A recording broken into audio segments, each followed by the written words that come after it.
नमस्कार। इलेक्ट्रोहोम्योपैथी के इस प्रैक्टिस ऑफ मेडिसिन के तीसरे एपिसोड के 55वें क्लास में मैं डॉक्टर अनिल श्रीवास्तव बस्ती से आप सबके बीच में एक बार फिर उपस्थित हूँ। कल एक दिन का गैप हुआ और उस एक दिन के गैप के बाद आज मैं आपके बीच एक बहुत ही कॉमन लेकिन बहुत ही विषम परिस्थितियों वाला रोग जिसे हम पीलिया या जॉन्डिस कहते हैं, आज हम इस पर चर्चा करेंगे। इससे पहले कि हम पीलिया या जॉन्डिस पर चर्चा करें, हमारे कुछ साथियों ने कई सवाल किए हैं। हमारे एक साथी ने कहा कि आप एक दिन पूरा क्लास इलेक्ट्रिसिटीज़ के बारे में ले लीजिए, जबकि मैंने अपने पिछले एपिसोड में इलेक्ट्रिसिटीज़ के बारे में चर्चा की थी। मैंने वहाँ पे उनके नाम की चर्चा भी की थी, चूँकि डॉक्टर ए पी मौर्य जो लखनऊ से थे बार बार पूछ रहे थे कि आप बताएं कि इन इलेक्ट्रिसिटीज़ का नाम किस आधार पर दिया गया, तो मैंने वहाँ पे इलेक्ट्रिसिटीज़ के बारे में पूरी चर्चा की थी। अजीत कुमार सुमन जी इस समय लाइन पर हैं, उनका स्वागत। इलेक्ट्रिसिटी ने ये कहा है कि आप दवाओं को दोबारा रिपीट कर दिया गया। आप में से बहुत से लोग कुछ गंभीर रोगों के बारे में चर्चा करने की बात करते हैं। मैं आपसे पहले भी अनुरोध कर चुका हूं और आज भी कर रहा हूं। मुझे बीच में फिर रुकना पड़ा क्योंकि नेटवर्क प्रॉब्लम आज फिर दिखाई पड़ रही है। मैंने आपसे पहले भी कहा था कि आप इलेक्ट्रोहोम्योपैथी के चिकित्सक हैं और आप उस स्टेज पर खड़े हैं जहां पर आपके कंपटीटर बहुत ज़्यादा हैं। आपके आगे पीछे अनेक चिकित्सा पद्धतियों के चिकित्सक आप पर नजरें गड़ाए बैठे हैं और मैं आपसे अनुरोध करूंगा कि आप किसी जटिल रोग को पकड़ने के बजाय पहले आसान रोगों की चिकित्सा करने के साथ साथ अपने पैर जमाना आरंभ कीजिए। हमारे कई साथियों ने डायलिसिस पर चलने वाले हमारे कई साथियों ने 2-3 साल तक डायलिसिस पर चलने वाले रोगियों की दवा पूछी है। मेरा कहना यह है या मेरा मानना यह है कि जो व्यक्ति डायलिसिस पर चल रहा है 3 साल से 4 साल से लगातार, आप उस रोगी पर अपने प्रयोग को क्यों कर, आप आसान से कठिन की ओर चलिए। कठिन से आसान की ओर उतरने पर आपको दिक्कतें आएगी। एवरेस्ट पर आपको चढ़ना है तो आपको छोटे छोटे पत्थरों को पकड़ पकड़ करके पथरीले रास्तों पर अपने मार्ग बनाने होंगे। मेरा इशारा आप समझ रहे होंगे कि मैं आपको क्या कहना चाहता हूं। हमारे कई साथियों ने हमारे इस क्लास को काफ़ी महत्व दिया है। हमारे कई साथियों ने कल व्हाट्सएप पर दिन भर हमारे इस लेक्चर के नोट्स की समरी बनाई थी कि मैं जो बोलता हूं उसमें से दवाओं की बात वो करते हैं, उसको दवाओं को नोट करते हैं। हाँ, एक बात आप लोग बार बार विस्मृत हो जाते हैं या भ्रमित हो जाते हैं और बार बार ये पूछते हैं कि ये दवा एक ड्रम में देनी है, सभी बनानी है कि नहीं बनानी है।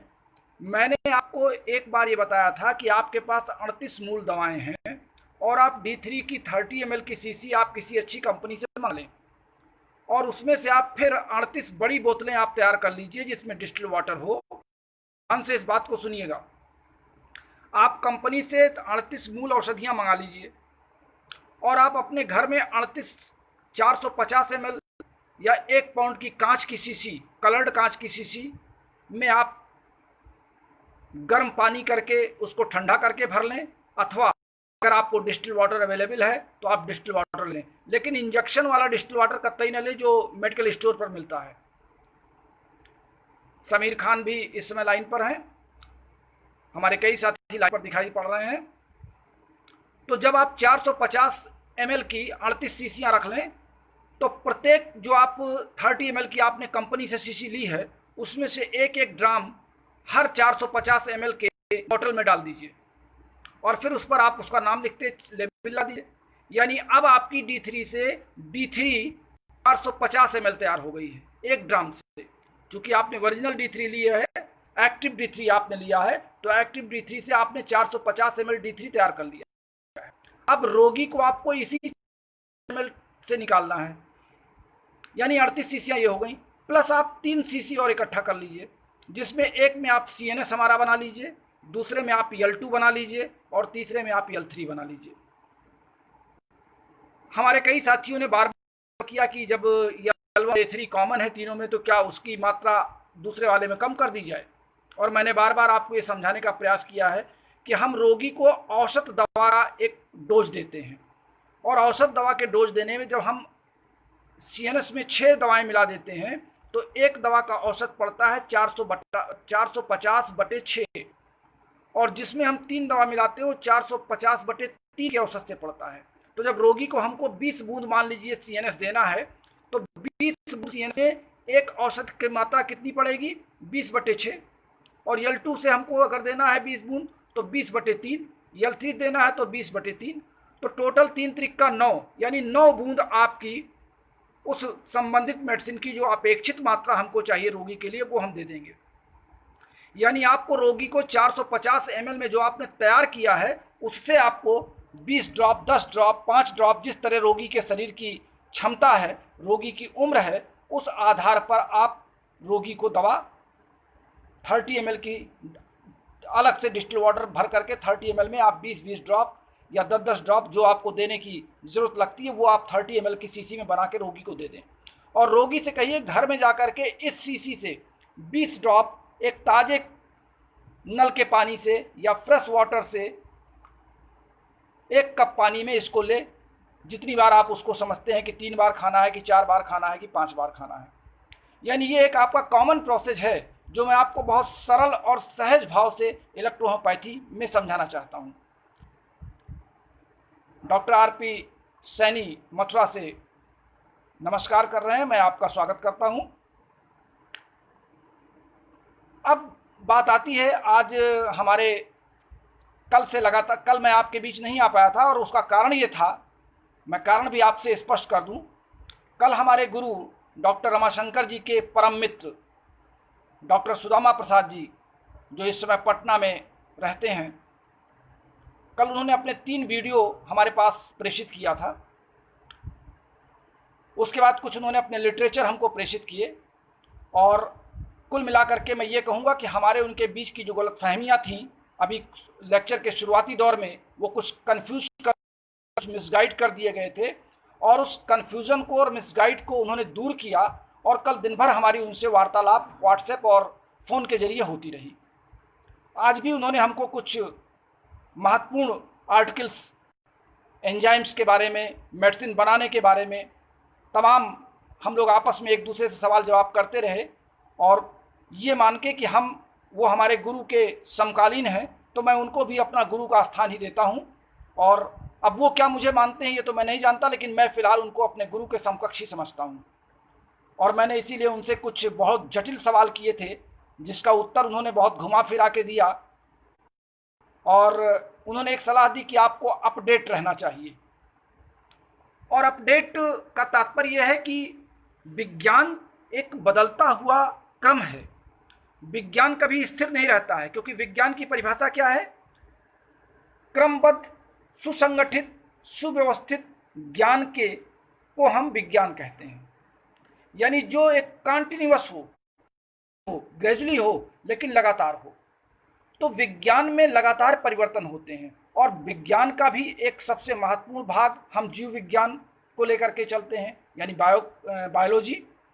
तो फिजिक्स और केमिस्ट्री में किताबें, जब मैं 1982 में इंटरमीडिएट में था तो फिजिक्स की जितनी मोटी किताब थी, आज भी उसमें मुश्किल से 10-20 पन्ने या 50 पन्ने का अंतर आया होगा। कुछ नए खोज आए होंगे, कुछ नए सिद्धांत आए होंगे। केमिस्ट्री में भी लगभग पेज का समावेश उतना ही है, कुछ नए लेखकों ने उसकी संख्या पेज की बढ़ाई होगी। लेकिन जीव विज्ञान में जब मैं 1982 में इंटरमीडिएट में पढ़ता था तो बायोलॉजी की किताब मात्र 110 पेज की थी, और सन 2020 में जब मैं इंटरमीडिएट की किताब को देखता हूँ किसी भी राइटर की, तो लगभग वो 2500 से 3000 पृष्ठ की हो जाती है। अब आप कारण समझ लें कि चूंकि मानव के शरीर में इतने सूक्ष्म अंग प्रकृति ने बनाए हैं, इतने सूक्ष्म अंग बनाए हैं जिनके बारे में लगातार खोज जारी है, जिनके हर अंगों की कार्यप्रणाली, क्रिया प्रणाली पर रोज रिसर्च हो रहा है, रोज शोध हो रहा है। और जब वो शोध एक परिपक्व अवस्था में आ जाता है, एक ठोस आधार पर आ जाता है, तो उसको साइंटिफिक कमेटी, अंतर्राष्ट्रीय वैज्ञानिक समिति उसको मान्यता दे देती है और वो रिसर्च फिर नवीनतम जानकारी के साथ नई पुस्तकों के नए पृष्ठों में समाविष्ट कर दिया जाता है। फिजिक्स और केमिस्ट्री में न्यूटन का लॉ या आर्किमिडीज का सिद्धांत नहीं बदला है, केमिस्ट्री में एल्कोहल का फार्मूला नहीं बदला है, नाइट्रोजन गैस का मिलने का तरीका नहीं बदला है, तो वहाँ पे तो केवल उनके गहराइयों को नापा जा रहा है। लेकिन यहाँ पर रोज जीव विज्ञान में नए शोध होते हैं, तो नए शोध के साथ अपडेट होना बहुत ही ज़रूरी है। और इसीलिए मैं दूरदर्शन के माध्यम से, समाचार पत्रों के माध्यम से, और अब तो गूगल बाबा आपके आ गए हैं, गूगल के माध्यम से मैं अपने आप को भी अपडेट करता रहता हूं। मैं अपने सभी नए साथियों को भी कहूँगा कि जहाँ पे आपको विज्ञान में समझने में कोई दिक्कत आए, अगर आपको पुस्तकें उपलब्ध नहीं है तो आप गूगल पर चले जाइए, आप गूगल पे वो शब्द डालिए, गूगल आपको उसकी पूरी की पूरी हिस्ट्री दे देगा। जैसे आज हमारे एक साथी हैं, उन्होंने एक पोस्ट डाली मेरे पास और उस लिखा कि जब मैं इलेक्ट्रोहोम्योपैथी की औषधियों से अपने कंधे का दर्द नहीं सही कर पाया और मेरा हाथ नहीं उठता है, तो इलेक्ट्रोहोम्योपैथी कैंसर जैसे गंभीर रोगों को कैसे ठीक करेगा। अब मुझे इलेक्ट्रोहोम्योपैथी बकवास लगती है। लगातार वो 2 महीने से मेरे क्लास को सुन रहे थे, तमाम औषधियों के बारे में जानकारी ले रहे थे, लेकिन आज उनके बकवास शब्द को मुझे बड़ा नागवार गुजरा और फिर मैंने उस पर उनको टिप्पणी किया। टिप्पणी के बाद फिर उन्होंने अपनी रिपोर्टें भेजी, फिर मैंने कुछ उनको दवाइयाँ प्रेस्क्राइब की कि आप इन औषधियों का प्रयोग कीजिए, और बड़ी जद्दोजहद के बाद मैंने उनको इलेक्ट्रोहोम्योपैथी पर एक फेथ, एक विश्वास जगाने का प्रयास किया। तो कभी कभी क्या होता है कि आपको औषधि देते हैं, जहाँ तक मैं बार बार आपसे बात कर रहा हूँ कि आपका फार्मूला भी सही होता है, आपका डोज भी सही होता है, लेकिन जब आपको उस रोग में सफलता नहीं मिलती तो आप अपने आप को निराश करते हैं। निराश होने का तात्पर्य यह है कि आपके पास जो औषधियाँ हैं उनकी क्वालिटी अच्छी नहीं है, और अच्छी क्वालिटी की औषधियाँ न मिलने के कारण आप फेल हो जाते हैं। आज इलेक्ट्रोहोम्योपैथी का जो सबसे बड़ा दुर्भाग्य है कि औषधियाँ बन तो बहुत रही हैं, लोग कंपाउंड मेडिसिन के जरिए पेटेंट मेडिसिन बना तो रहे हैं, लेकिन क्वालिटी अभी भी नहीं दे पा रहे, और क्वालिटी देने के चक्कर में वो दूसरी पैथियों की नकल पर उतर आते हैं। लेबल अच्छे बनाएंगे, पैकेट अच्छे बनाएंगे, उनके जो पैकिंग होगी वो बड़ी अच्छी होगी, लेकिन अंदर एक शब्द है ढोल में पोल, वही होता है। इसलिए मेरा अनुरोध आप सबसे है कि आप क्वालिटी, औषधियों की क्वालिटी आपको जहां अच्छी मिलती है आप वहीं से औषधि का प्रयोग करें, तो आप सफलता के चरम सीमा पर रहेंगे। अब आइए हम बात करते हैं आज के पाठ पर, और आज का क्रम है जाइंडिस या पीलिया। जाइंडिस को वैज्ञानिक चिकित्सा एक वायरस डिजीज मानते हैं। इसके वायरस को हम वायरस ए कहते हैं। ये मनुष्यों के नाक, मुंह, मल पदार्थ, दूषित जल, भोजन के माध्यम से शरीर में प्रवेश करता है।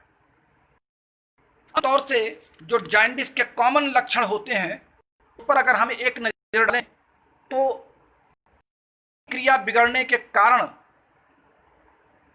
हमारे जो बाइल जूस होते हैं वो अच्छी तरीके से हमारे भोज्य पदार्थों पर नहीं पहुंच पाते, और उनकी जो अवशोषित नहीं होते हैं वो हमारे रक्त में जाकर के खून से मतलब जब वो जो बाइल जूस निकलता है उसको जाना चाहिए हमारे इंटेस्टाइन में, और वो बाइल जूस इंटेस्टाइन में न ब्लड में चला जाता है, और जिससे ब्लड का रंग पीला पड़ने लगता है। वहाँ पे बाइलोवर्डिन और बाइलोरुबिन की मात्रा में परिवर्तन आने लगता है।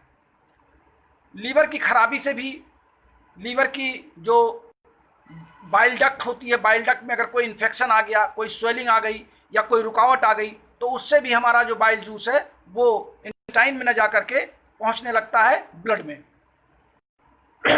और ऐसी दशा में हम ये भी कह सकते हैं कि पीलिया या जाइंडिस उन लोगों को ज़्यादा होता है जिनका कॉन्स्टिपेशन बना रहता है, पेट उनका साफ नहीं होता है, पाचन क्रिया उनकी गड़बड़ होती है और निष्कासन क्रिया भी गड़बड़ होती है।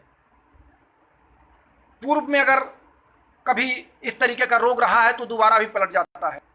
प्रसव के दौरान महिलाओं को इस तरीके के इन्फेक्शन की चांसेस बढ़ जाते हैं।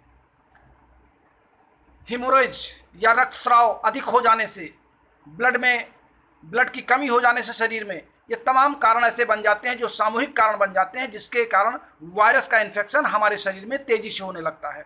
और ऐसी दशा में हमारे रक्त में पीलापन बढ़ जाता है, जो हीमोग्लोबिन होता है उसका हीम बढ़ने लगता है, और हीम एक इकट्ठा होने के बाद हमारे ब्लड में बाइलिरुबिन की मात्रा का अंतर आ जाता है, जिससे ये रोग पूरे शरीर में फैलने लगता है। और सामान्य कारणों से हम देखें तो ये टाइफाइड के बाद भी हो सकता है, रक्त संचार में कोई कमी हो तो भी हो सकता है, मानसिक दोष, भय, क्रोध, चिंता, तनाव आदि के कारण भी पीलिया के होने के चांसेस बढ़ जाते हैं। पित्त के गाढ़े हो जाने के कारण भी, अगर कंसंट्रेट हो गया है बाइल जूस तो इससे भी पीलिया की संभावनाएं बढ़ जाती है। प्रशांत पांडे जी इस समय हमारे प्रैक्सिस के साथ सामने हैं हमारे, आपका भी नमस्कार। प्रैक्सिस एक बहुत अच्छी संस्था है बस्ती जिले में, और इस वर्ष उत्तर प्रदेश की परीक्षा में इस विद्यालय के कई छात्रों ने अपना रोशन किया है। पांडे जी, आप इसी के जरिए मेरी बधाई भी स्वीकार कर लें अपने बच्चों के लिए और आपके इस संस्थान के लिए। मैं यहाँ पर आपको ये भी बता दूं कि जो जॉन्डिस होता है ये चिकित्सा के दृष्टिकोण से 4 प्रकार का होता है।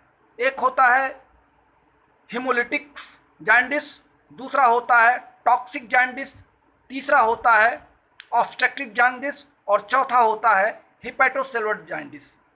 चारों के लक्षण लगभग बहुत ही गहरे टाइप के होते हैं, आपस में उनको टैली करना बड़ा मुश्किल हो जाता है, लेकिन जो गंभीर चिकित्सक होते हैं, धीर चिकित्सक होते हैं, अनुभवी चिकित्सक होते हैं, वो इनकी वैरायटी को पकड़ ले जाते हैं। हम बात करें अगर हिमोलिटिक जॉन्डिस की, जिसमें स्ट्रेप्टोकोकल वायरस के इन्फेक्शन से इसके संभावनाएं बढ़ जाती हैं, और सारांश में अगर हम कहें कि इसकी उत्पत्ति रक्त कणों में अत्यधिक विनाश के कारण होती है। ऐसी अवस्था में जैसे मलेरिया आपको हो गया, मलेरिया में आपका बुखार बना रहा, वहाँ पे आप के आरबीसी के क्रियाशीलता बहुत कम हो गई है, तो ऐसी दशा में आप जॉन्डिस के शिकार हो सकते हैं। इस प्रकार के जॉन्डिस में लक्षण बहुत अधिक तीव्र नहीं होते। बाइलिरुबिन की मात्रा 4 मिलीग्राम पर 100 मिलीलीटर से कम हो जाती है, और लीवर में स्वेलिंग हो जाती है, लीवर के साथ स्प्लीन में भी स्वेलिंग आ जाती है, जिससे हम ये कह सकते हैं कि मल का रंग भूरा या नारंगी हो जाता है। जो पेशाब होती है वो सामान्य से अधिक गहरी हो जाती है या काले रंग की हो जाती है,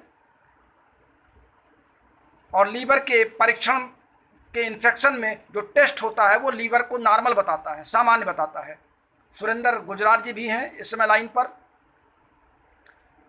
प्रशांत जी ने हमारे अनुरोध को स्वीकार किया है और थैंक्स बोला है।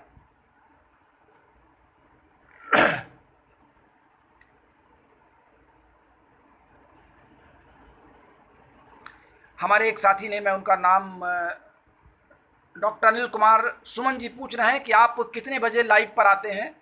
तो अनिल जी, मैं आपको बता दूं कि मेरे लाइव आने का कोई समय नहीं है।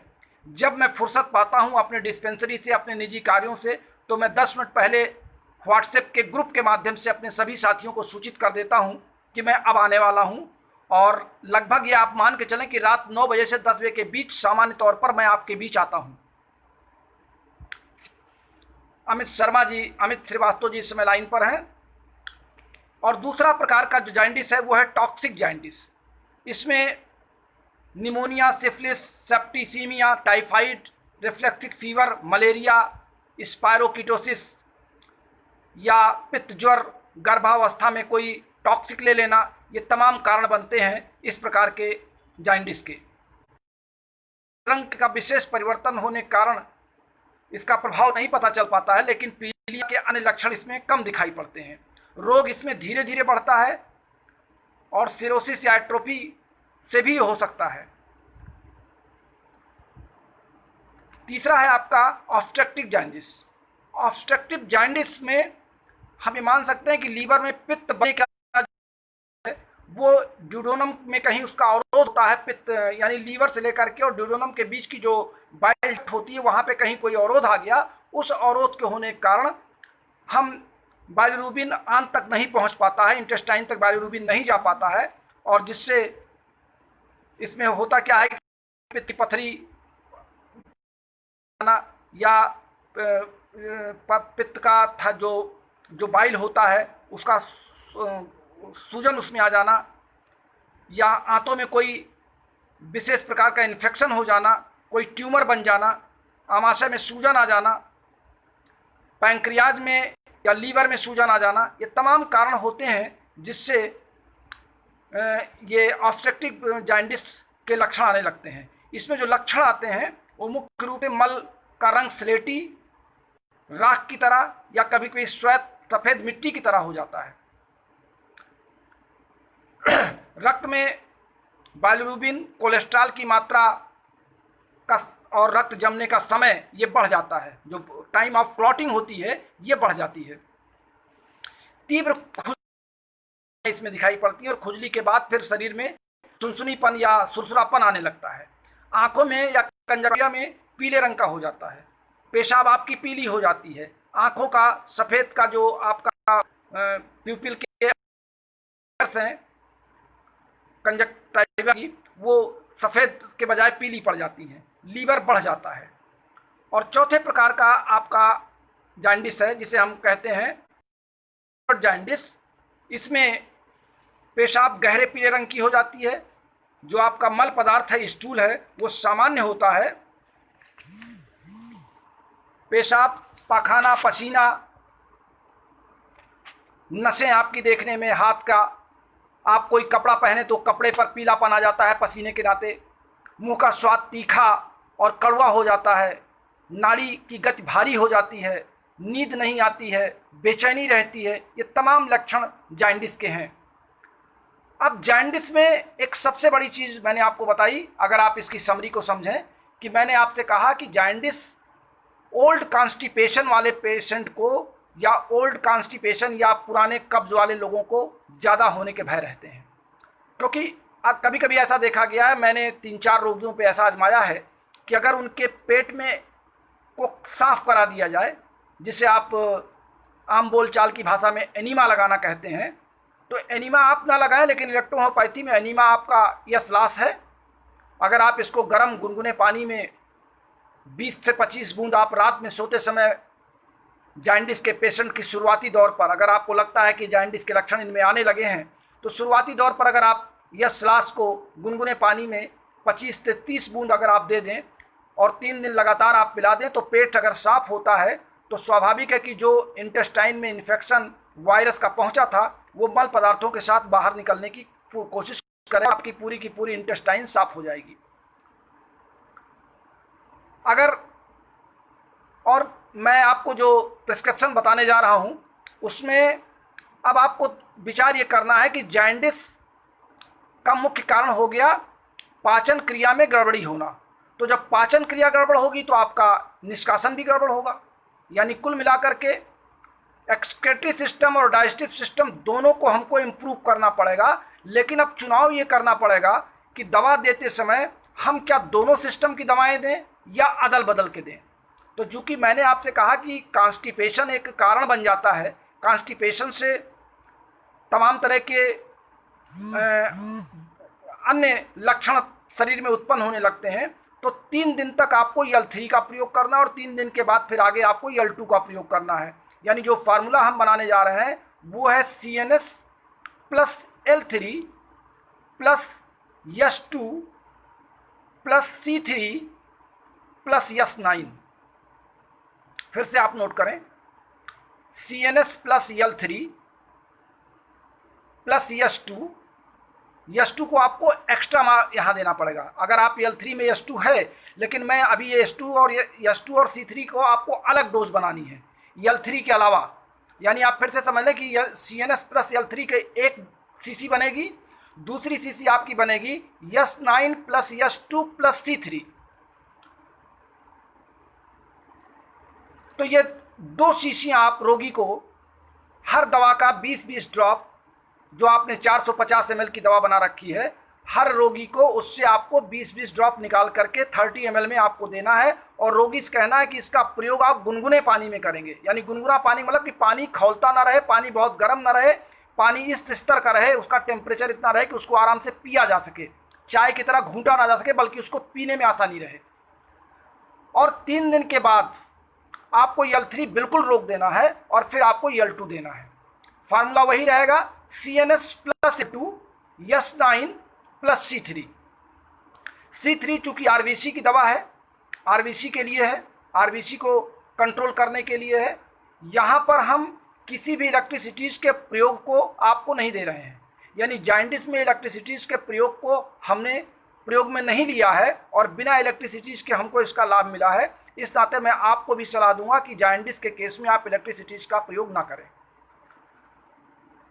क्योंकि इलेक्ट्रिसिटीज़ का चूँकि जितने जो हम औषधियाँ दे रहे हैं, ये संबंधित अंगों को जा करके उनको क्रियाशील करने के लिए पर्याप्त एंजाइम्स की मात्रा इनकी पहुँच रही है। मुझे याद आया, पहले हम जॉन्डिस को ख़त्म कर लें फिर आपसे बात करते हैं। तो जॉन्डिस में हमको भोज्य पदार्थ क्या लेना है? भोज्य पदार्थ हमको पौष्टिक लेना है, विशेष करके ग्लूकोज की मात्रा हमको बढ़ानी है। क्योंकि पहले 3 दिन हम L3 लेकर के हम पेट को सही करते हैं, साफ करते हैं। हमारा और रमाशंकर जी का ये मानना था कि शरीर के 80% रोग हमारे पेट से जन्म लेते हैं। पेट का मतलब हमारे पाचन प्रणाली से, हमारे पूरे आहार नाल से। तो जब कभी भी हमारे पास कोई ऐसा केस आता है जिसमें हमको लगता है कि इसमें इसका पेट संबंधित हो सकता है, तो वहाँ पर हम उसके पेट को पहले साफ करने की दवा ज़रूर दें। ये एक कॉमन सेंस है, लेकिन वहाँ पर सलाह ना दें। सलाह का मतलब तो ये हो गया अंतिम समय में आप वहाँ पे एस्टेन का प्रयोग कर सकते हैं। सामान्य रोगी पर रात में भोजन के बाद एस्टेन दे दिए तो उसका सुबह मल पदार्थ बड़े आसानी से पास होने की स्थिति में रहेगा। हमारे एक साथी ने आज सवाल किया, हाँ पहले आप ये सुन लें कि ग्लूकोज की मात्रा आपको कैसे बढ़ानी है। ग्लूकोज आप पी भी सकते हैं। गन्ने का जूस सीधा ग्लूकोज का स्रोत है, आप गन्ने का जूस ले सकते हैं। मूली का पत्ता ले सकते हैं, मूली का साग ले सकते हैं। पालक के साग को कुछ देर उबालने के बाद उसको रख दें और रखने के बाद फिर उसका सेवन करा सकते हैं। और रोगी को जो सेला चावल होता है, कूटा हुआ चावल, उसको खिलाएं, जिसमें कार्बोहाइड्रेट की मात्रा ज़्यादा होती है। रोगी को कम से अधिक भोज्य पदार्थ धीरे धीरे बढ़ाने हैं। आपको एक बैग उसकी डाइट नहीं बढ़ानी है। पीलिया के रोगी को या जॉन्डिस के रोगी को जब वो नॉर्मल कंडीशन में आ जाए, जब उसको थोड़ी भूख खुलने लगे, तो वहाँ से आप उसको धीरे धीरे उसकी डोज बढ़ाइए, डाइट बढ़ाइए। और ग्लूकोज की मात्रा के साथ साथ विटामिन सी की मात्रा, नींबू का रस अगर आपको नहीं मिलता, नींबू का थोड़ा सा सेवन जरूरी है। आपका चुकंदर आपको चाहिए, अनार का रस उसको देना चाहिए। खट्टापन जरूर होता अनार में, लेकिन अनार का रस जॉन्डिस के रोगी को फ़ायदा करेगा। और संतरे का जूस आप दे सकते हैं, मौसमी का जूस दे सकते हैं। लेकिन ये सारे चीज़ नॉर्मल कंडीशन के बाद, जब आपको लगे कि आप जॉन्डिस के बाइलिरुबिन और बाइलिरुबिन को कंट्रोल कर ले गए हैं और आँखों का पीलापन कम हो गया है, शरीर में कुछ चटकपन, लालीपन आने लगी है, तब आप डाइट को बढ़ाना धीरे धीरे शुरू करें। ये मेरा अपना अनुभव रहा है। हमारे कुछ साथी कंफ्यूज कर जाते हैं। हमारे एक अच्छे मित्र जो लगातार 3 महीने से हमारे इस क्लास में लगे हैं, उन्होंने कहा सर आप कहते हैं कि एंजाइम्स क्रिया में भाग नहीं लेते और जो बच जाते हैं वो फिर सब्साइड हो जाते हैं, ये बड़ा अजीब सा लगता है। तो मैंने उनको सलाह दिया कि आप पहले एंजाइम्स के फंक्शन को गूगल पे सर्च करके देखिए और फिर हमको बताइए। दरअसल एंजाइम्स एक कैटालिस्ट हैं और कैटालिस्ट का काम यह है कि वो जाकर के किसी अभिक्रिया या किसी अंग को, उसके कार्यों को प्रभावित करते हैं। वो अभिक्रिया भाग नहीं लेते हैं, केवल जाकर के अगर अभिक्रिया कम हो रही है तो ज़्यादा करते हैं, ज़्यादा हो रही तो कम करते हैं। यानी कहने का तात्पर्य है कि संबंधित अंग को जाकर के स्टडी स्टेट में लाने का काम करते हैं वो। और जब वो अंग स्टडी स्टेट में आ जाता है तो जो एंजाइम्स वहाँ तक पहुँचते हैं, वो एंजाइम्स फिर हमारे ब्लड में सबसाइड कर लिए जाते हैं फीडबैक मैकेनिज्म के द्वारा। मैंने आपको पहले फीडबैक मैकेनिज्म जब मैंने पढ़ाया था तो मैंने वहाँ आपको इसकी चर्चा की थी। फीडबैक मैकेनिज्म एक हमारी प्राकृतिक प्रक्रिया है जो प्रकृति ने हमारे शरीर में दे रखी है।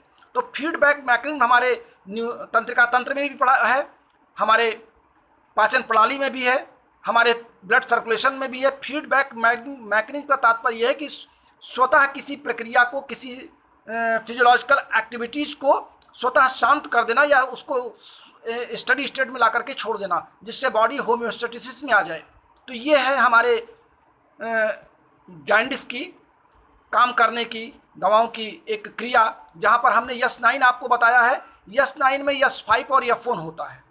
अब यस-5 और यफ-1 ऑलरेडी आपके सीएनएस में मिला हुआ है, लेकिन ये आपका अलग मिक्सचर बनेगा, वो अलग मिक्सचर बनेगा, चूँकि हम यस-5 और यफ-1 की मात्रा को अधिक देना चाहेंगे। हमारे एक साथी ने सवाल किया कि डाइल्यूशन पर आप जोर क्यों नहीं देते हैं। इस पर कल सुदामा प्रसाद जी से मेरी बातचीत हो रही थी और बड़े अच्छे माहौल में हम लोगों ने एक दूसरे को क्रॉस किया सवालों पर और जवाबों पर।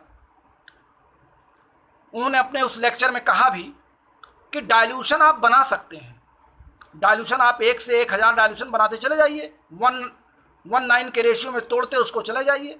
लेकिन जब आप 1:9 के रेशियो में उसको तोड़ते जाएंगे और जब आप D3 के बाद आगे बढ़ेंगे तो हमारी मूल औषधि की मात्रा कम होती चली जाएगी आगे डाइल्यूशन में। यानी हम डिस्टिल वाटर बढ़ाते जाएंगे और औषधि की मात्रा कम करते जाएंगे। डाइल्यूशन का तात्पर्य यही तो हुआ कि हम जब 1:9 के रेशियो से तोड़ते आगे तक चले जाएंगे और 50-60 डाइल्यूशन हम बना ले जाएंगे, तो फिर होगा क्या?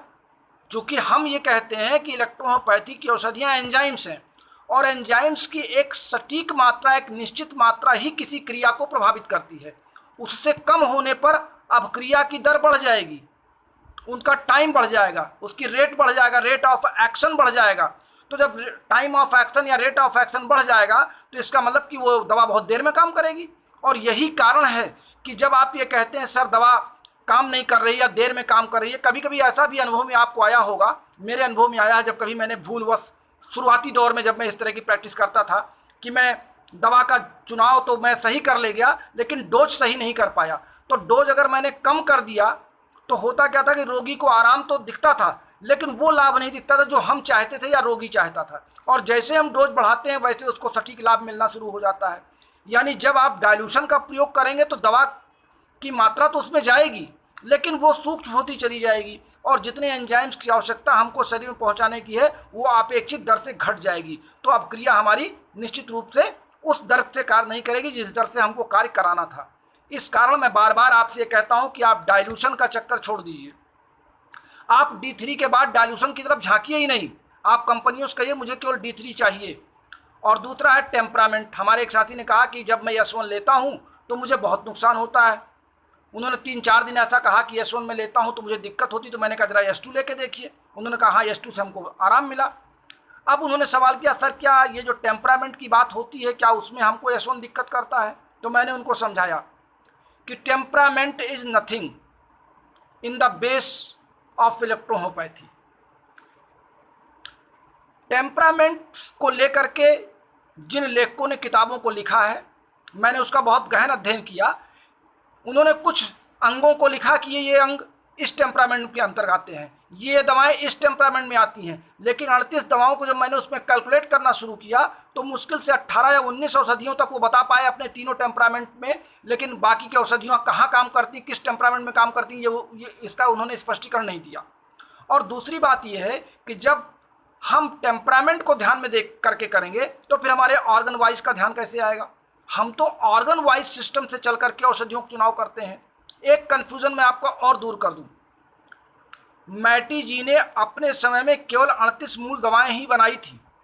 जो हमारे विभिन्न किताब के लेखक 60 दवाएं 68 दवाओं का नाम कर बताते हैं, वो थियोडर क्रॉस ने अपनी, जब मैटी जी इस दुनिया से चले गए तो जर्मनी के लोगों ने और इटली के लोगों ने दवाओं को आगे जारी रखने के लिए उसमें कुछ कंपाउंड मेडिसिन का समायोजन कर दिया। और वो कंपाउंड मेडिसिन का नाम जब भारत की पुस्तकों में चला आया और भारत में लोगों ने उसको आगे बढ़ाना शुरू किया तो वही कंपाउंड मेडिसिन आगे चले गए। और जितनी कंपाउंड मेडिसिन वो लोग बना चुके थे जर्मनी वाले, वही उन्होंने ला करके किताबों में दे दिया। यानी मैटी जी ने केवल 38 दवाएं 38 अंगों के लिए ही बनाई थी, उसके अलावा उन्होंने कुछ नहीं बनाया था, और उन्हीं 38 दवाओं से वो प्रयोग करते थे।